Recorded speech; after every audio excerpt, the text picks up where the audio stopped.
groups. And good old acetylcholine has its own group.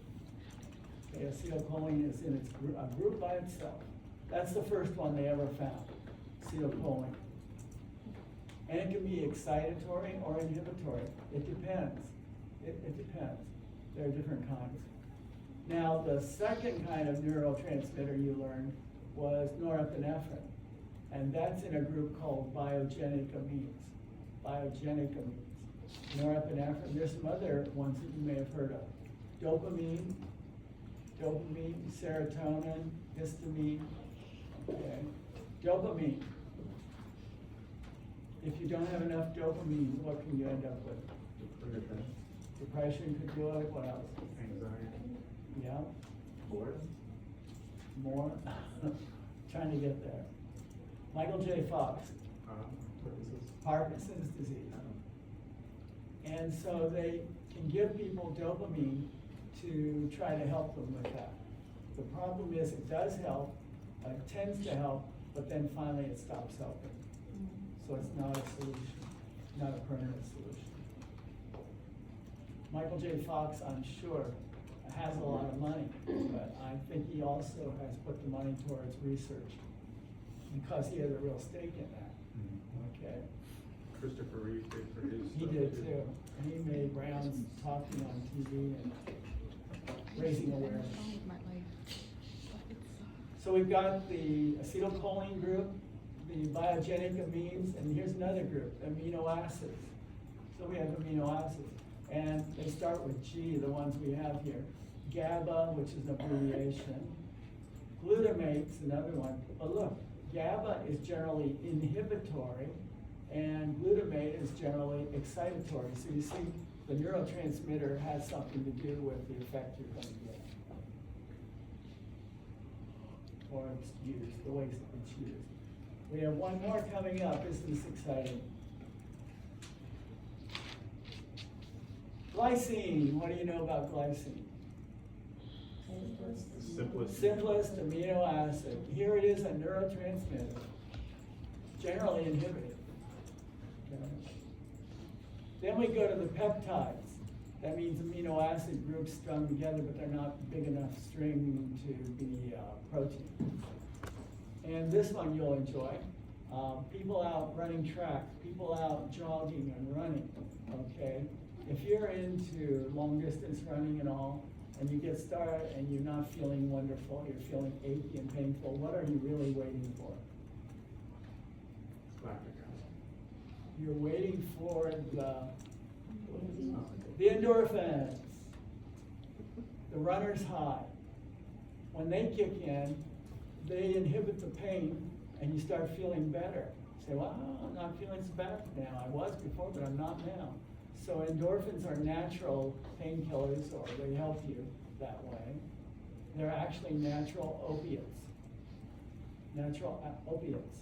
They inhibit pain by inhibiting substance P. P for pain, if you want to think of it that way.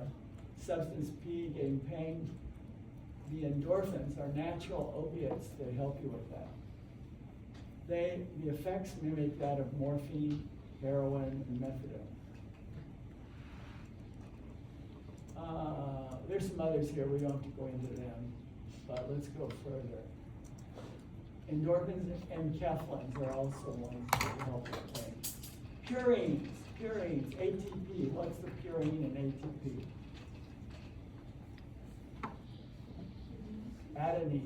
Adenine. And adenine plus what equals adenosine? Ribose. Ribose plus adenine equals adenosine. Well, they found both of these, believe it or not, with ATPs, as big a deal as ATPs are for energy and all, they found out they can also be neurotransmitters. That's interesting. Okay. Adenosine can be too. Excitatory or inhibitory. So that's interesting. But if you thought that was something, you ain't seen nothing yet. How about some gases that are neurotransmitters? Isn't that a little bit weird? Gases that are neurotransmitters. Oh, it makes sense. Gases. Might not be the easiest to handle, but let me tell you another thing. Toxic gases, like nitric oxide, which is found in pollution, air pollution, and carbon monoxide. So where do you get these? Whenever you, environment? You make them. Yeah. Bad enough, you're making carbon monoxide and nitric oxide, you make them. Where do you store them?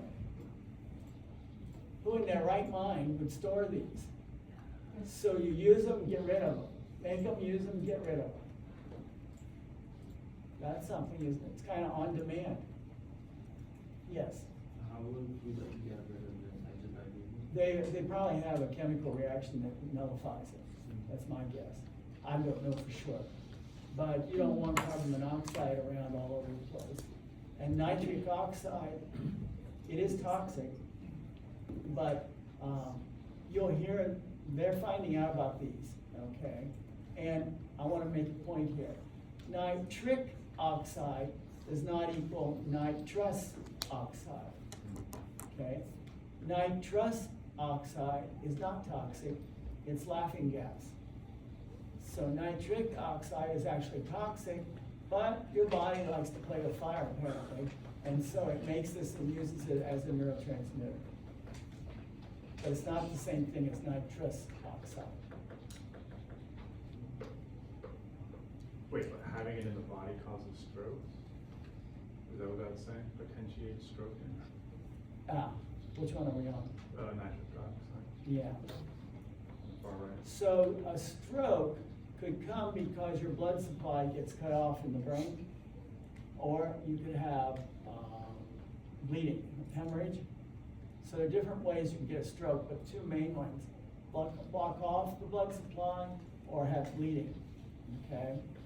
Now, you say, well, I don't like that. It's going to damage part of the brain, and we're going to have some real tissue damage here from it. Well, they have found that the release of certain substances give you much more damage. And nitric oxide is probably one of those. So people that are neurologists that are into stroke and trying to control it, they don't like that release of things during a stroke, during blood flow interruption, having this stuff released that actually makes it worse. So that, in fact, they'll say that if you're listening. They'll say that it gets so much worse because of stuff being released during the stroke. Now you want one more. I know you do. Endocannabinoids. What's endo? Within cannabinoids, you know what that would probably be. Okay, like, like marijuana. But don't go thinking you have marijuana in your body. You don't, okay? And you don't make it either. So what you have is receptors that would respond to marijuana if there was marijuana. These receptors that would respond in your body can be stimulated by other means and could give you effects here. And these are fat neurotransmitters. They're lipids. So now you got fats that can be neurotransmitters. The endocannabinoids, they do affect the same receptors that marijuana would. So it's kind of a weird picture we're getting now. They didn't used to know this. They didn't know ATPs were neurotransmitters. So they had to learn all this stuff and start putting it together, and that's how you found out about it. So you need to know the groups.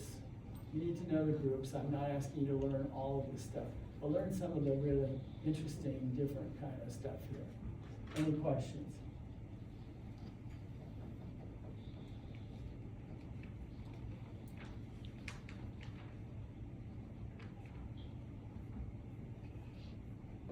Here's an interesting thing that I wanted to mention. There's a G protein relay system. So you know what a relay race is. Somebody runs, passes on the baton to the next person, to the next, to the next. Okay? They kind of like to talk about this being sort of like that. Okay? You've got a neurotransmitter out here outside the cell. The neurotransmitter would like to go inside the cell and cause changes. But look who is opposing it. The bobby pins, the lipopeptides, the neurotransmitter. The neurotransmitter would like to go inside the cell and cause changes. But look who is opposing it. The bobby pins, the lipopeptides, the neurotransmitter would like to go inside the cell and cause changes. phospholipids, thank you. Phospholipid bobby pins, the tails hate the stuff that loves water, the hydrophilic. They love hydrophobic, but they hate hydrophilic. So if you happen to be a neurotransmitter that's hydrophilic, they're gonna say, stay out, stay out. And this is what you end up doing. You find a receptor you can land on, you don't go in, but it makes a change inside. The G protein here changes, stimulates an adenylate cyclase, what's that, ACE? Enzyme, who then takes ATP and makes it into what's called cyclic AMP, which can then go ahead and further this. Remember our kinase example that we had? Kinase? No, yes. Kinase, wasn't it in smooth muscle? The kinase. Calmodulin, stimulated kinase. Okay, so you can get an active enzyme here that does more stuff. In other words, bottom line, this never came in, but it sure caused some changes, didn't it? Now let's get another example. You may relate to this in different ways. When you were younger, you and your friends were in a room, maybe a bedroom at home, and you were having so much fun and laughing and making so much noise, and your parents go, would you go check on them? So goes over and goes, what are you kids doing in there? Now what happens? Total silence, nothing's going on in there, nothing at all, totally quiet. Maybe a little bit of paper rustling around because we don't want to leave everything the way it is. And so you made an effect, but you never went in. So this little neurotransmitter made an effect, but never had to go in. Isn't that interesting? I think it's interesting. Okay. You can relate, right? If you're the parent, you can relate. If you're the child, I suppose you can relate too. We can have bunches of neurons. This is a pool of neurons. We can have this thing again that we talked about a little bit before, but actually we're talking about it now. It's called a simple reflex arc. When I see this butterfly, what do I know?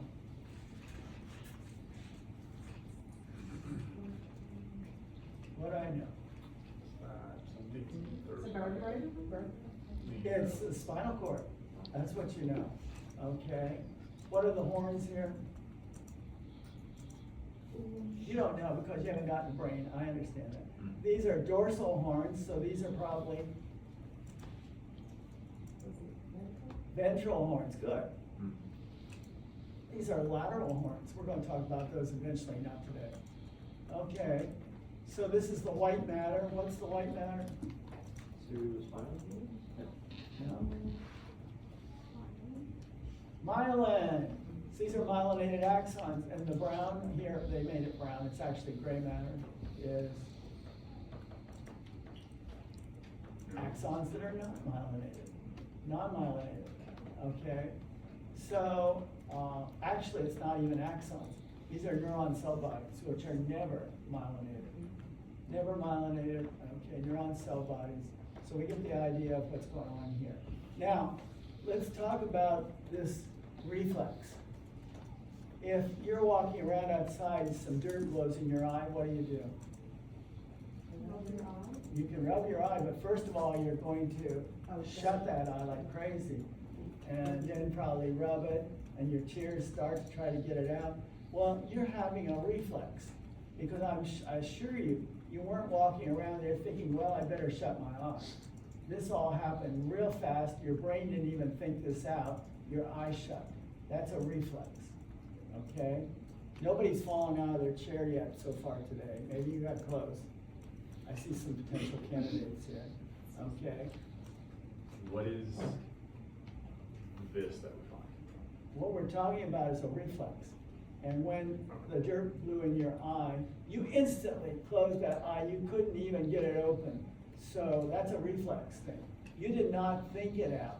That was not because your brain said close that eye. That happened reflex, okay? So how does this work?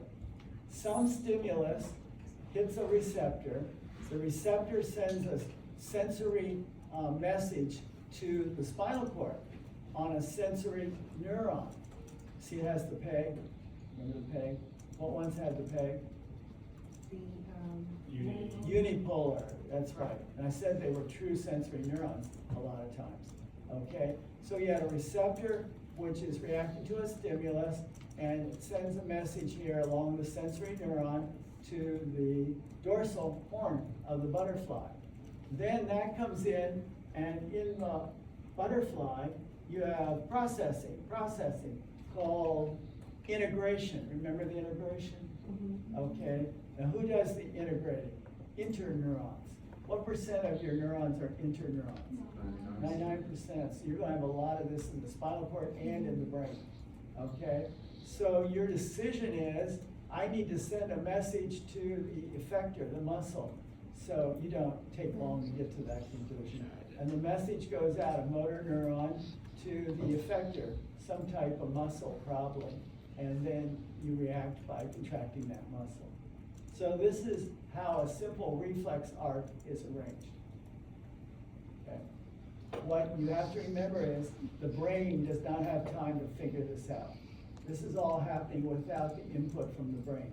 Now afterwards the brain says, what was that? And finds out what happened, but it didn't cause this to happen because this was all reflex. And reflexes help you. Nope.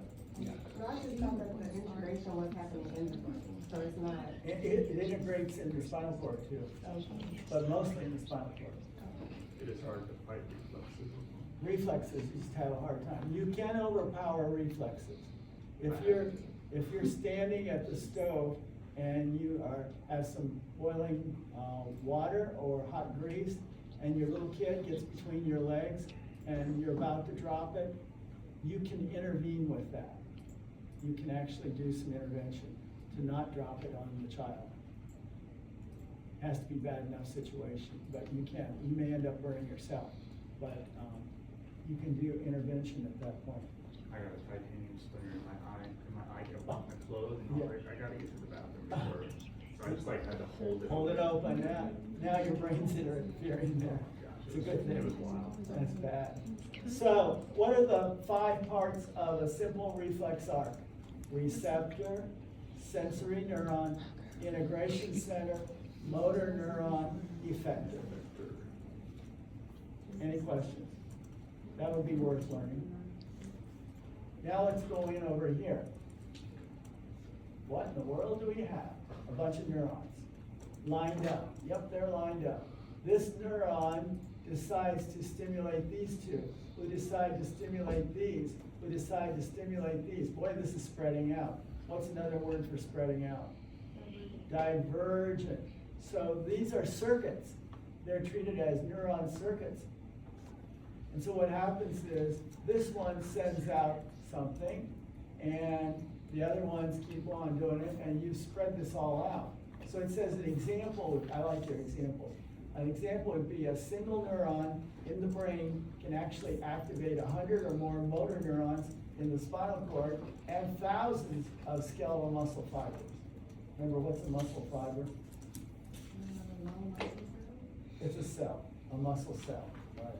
All muscle cells are muscle fibers. So look how you spread this out, okay? Amplifying, actually, from one to many. Diverging circuit.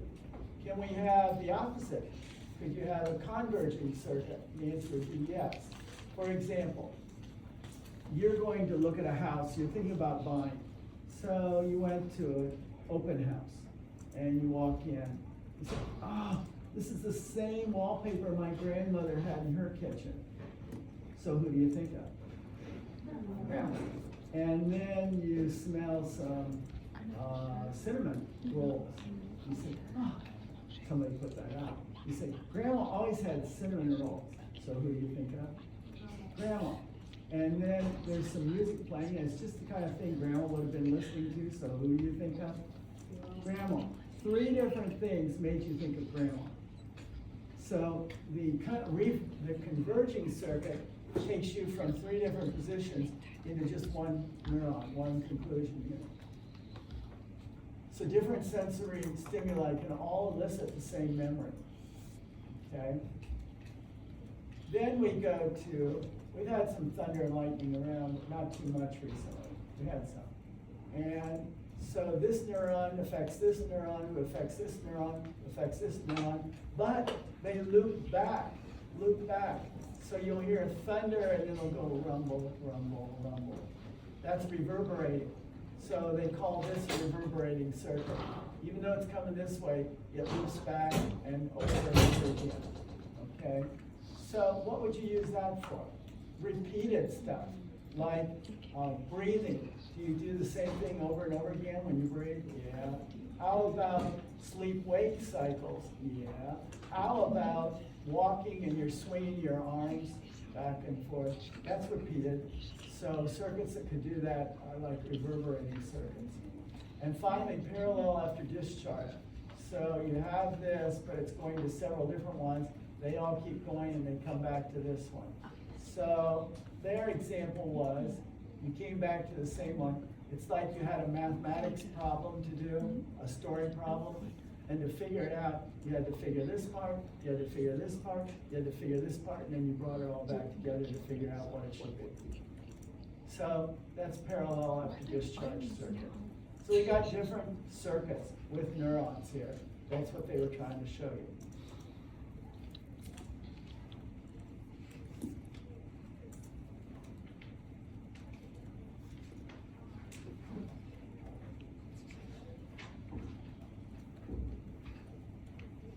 Any questions? We want to dip into brain. Why not? Okay. I like this chapter. It's really an interesting one. It's involved. It's really an interesting one. The brain comes naturally with the neurons. Okay. If you saw this sitting on the counter, what would you think? It's a brain. It's squiggly, right? Squiggly. And there's a line going through it front to back called the longitudinal fissure. Longitudinal fissure. So it's squiggly looking. Okay. Would you say it was convoluted? Yes, these are convolutions. Question. What page is this? This is page 438, chapter 12, the next chapter, 438. So these are convolutions, or they look convoluted. That means twisted. Okay? So convoluted. What's each squiggle line? It's a gyrus. G-Y-R-U-S. It's a gyrus. What's plural? I'll see if you can get it. Gyri. Gyri. Right, gyri. Did you look someplace? That was so quick. Okay. It was quick. Gyri. So if you saw something look like this, you'd say, that looks like brain. Okay. The middle line is the longitudinal fissure, which is pretty deep. Longitudinal fissure. Over here on the side view, you got another fissure between the cerebrum above, this is cerebrum, and the cerebellum below.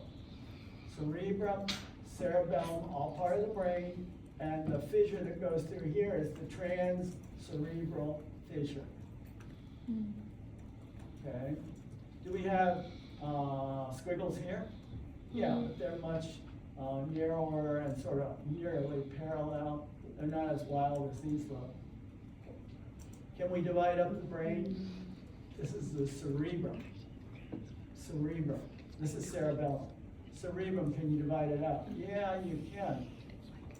See here, we have another divider that's not as big as a fissure. This is a sulcus. Sulcus. Now show me what's plural. Sulci, right? CI at the end. Okay, so the front, what shall we call it? Frontal lobe. Behind the central sulcus is the